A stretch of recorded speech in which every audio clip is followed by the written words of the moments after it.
சித்திரை திருவிழா.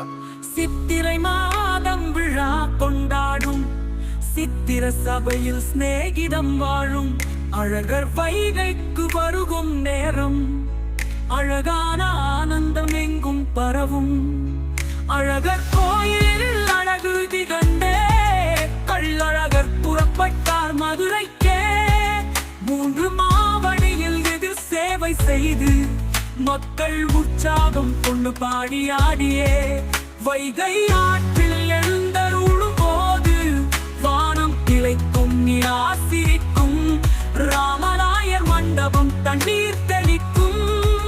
திருநாளின் மகிழ்ச்சி நெஞ்சில் பொங்கும். கள்ளழகர் வைகை ஆற்றில் எழுந்தருளும் சிறப்பு. வைகை வருவா அழகர், வடமழை பொழிவா அழகர்.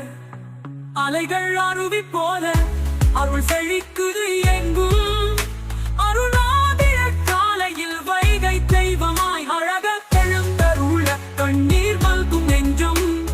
பூம்பொழில் வாசம் வீச பக்தர்கள் வாழ்த்து கூற பூங்காத மதுரையின் நான் பொற்காலம் ஆனதே. அழகர் மலையை நோக்கி புறப்படும் போகின்றா அழகர் மலையோரை நோக்கி புகழோடு வழி வழி புடைப்பட்ட நெஞ்சும்.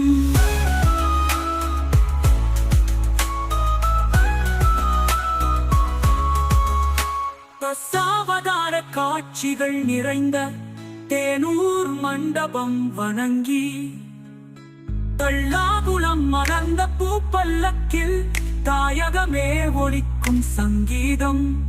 அழகர் வணங்குவோம் மனம் தனை திளைப்போம். அழகிய தரிசனம் நெஞ்சில் பதிப்போம்.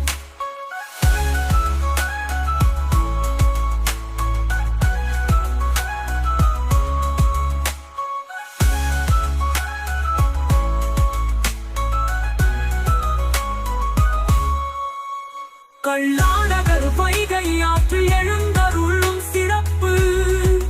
வைகை வருவார் அழகர், பழமழை பொழிவார் பழமழை பொழிவார் அழகர். அழகர் பலைகள் வருவிச்சு நெஞ்சு பொங்கும். குஞ்சு என்று பொங்கும் குஞ்சு என்று பொங்கும் குஞ்சு என்று பொங்.